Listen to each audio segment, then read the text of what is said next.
Pokemon, possibly the most controversial, long-running kids franchise in history. It's caused seizures, lawsuits, deaths, and worst of all, mild debt. There are many reasons why people think the series sucks now, not because of these minor inconveniences to the human race, but because of the awkward character design, the permanent EXP share, the shallowness of the newer games, and the fact that Britain is now in the game.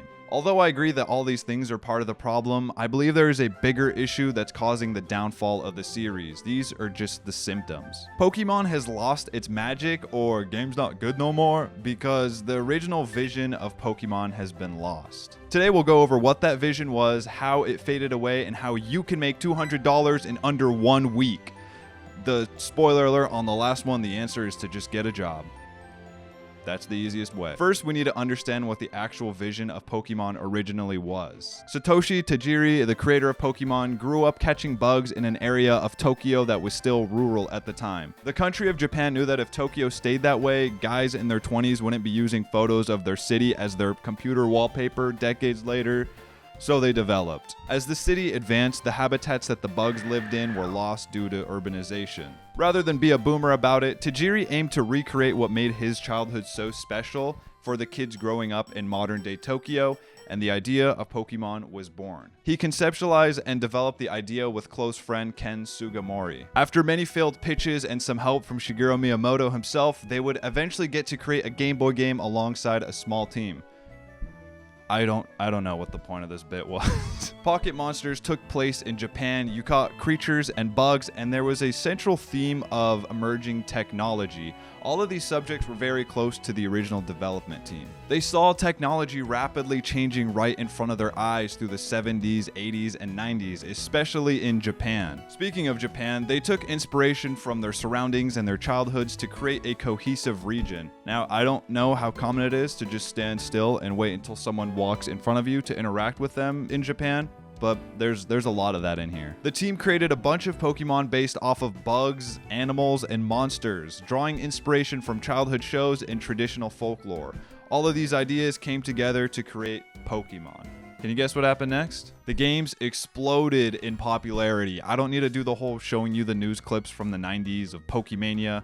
You already know about that. You're here, you clicked on the video. Pokemon went from being a game to an anime, a manga, a trading card game, a movie series, a food, a category on certain websites, and a damn lifestyle. But it didn't get here because the development team was making good games. It got here because it started running like a company. Although the Pokemon Company is a private company, they act like they're a publicly traded company that has to constantly appease shadow investors and keep a crazy release schedule. A short turnaround time for the games needs to be kept to ensure there's a new batch of characters for the Pokemon Company to use in every facet of their business every 3 years. This constant movement means they can't afford time to sit down and fully develop a game with a central focus. It's like trying to get a drink of water at the water fountain.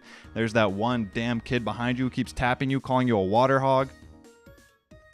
A turnaround time of 2 to 4 years wasn't an issue when they were making Game Boy and DS games. In fact, Pokemon used to be the top of their class. But it isn't 2007 anymore. They're competing with other games on the Switch like Tears of the Kingdom, Chicken Range, and Garfield Kart Furious Racing. A fully fledged RPG of this size takes more than 3 years to fully develop for modern hardware. This business over creativity issue happens in most projects that get too big, and I totally expect it to happen when Mark Cuban gets a good look at this channel. Investors get involved and the project becomes a financial investment rather than creative expression. Again, Mark Cuban, let's make SportsCenter 2 or something. I don't know which party is at fault, but they're killing what Pokemon strive to be by forcing the team to pump out games every year. There is no rhyme or reason to the games. They just need to launch a new batch of characters with marketable designs that will sell toys and work as anime heroes and fan art. The issue is we're no longer doing this process for games that aren't even 200 megabytes. We're dealing with almost 7 full gigabytes of video game now.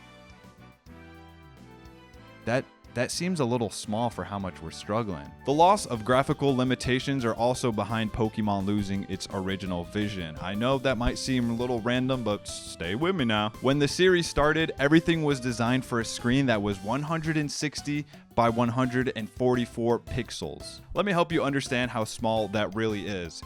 Here's Ice Spice. Now here she is in that resolution I just described. And if you're all like, well, most of the games were on the DS, here's DS Ice Spice. The creature design, map design, and the whole feel of the game had to work in this capacity. This led to simpler designs that became increasingly complex as the hardware capabilities improved. I'm not going to say if this is a good or bad thing, but the objective truth is that the designs don't need to follow any standards anymore. They can be as rounded, complex, and intricate as possible. Not only did the limited hardware decide how a Pokemon could look, but this restrictive medium gave the creatures a more consistent look. Moreover, the limited color palette furthered this cohesiveness. Very well spoken. There were still outlandish and unique Pokemon, but that was the exception, not the rule. This lack of limitation extends to the map now being as big as they want, and you run into the same issue that open world games have been dealing with for years.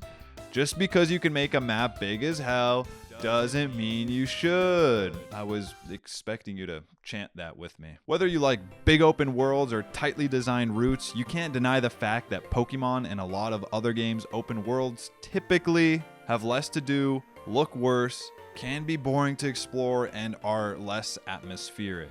The games going open world aren't the only issue affecting the visual identity though. This might be a hot take, but I think that Pokemon regions that aren't based in Japan don't feel as much like Pokemon. When you create England or Paris, but every biome is also in here, I feel like I'm walking through a video game map, not a world. The games being on Game Boy and DS gave them a look and feel that's unmistakably Pokemon, but I don't think these games are better because DS era was best era. These games are just closer to the original idea of Pokemon because they forced the team to approach the games in a specific and similar way. The old hardware meant they physically couldn't stray too far from the original designs, and the regions had to adhere to a boxy, minimalist look that perfectly emulates Japan's modern architecture. Black and White pushed the envelope in what a Pokemon region and a Pokemon could look like, but being limited to the DS's capabilities held Game Freak back from going hog wild.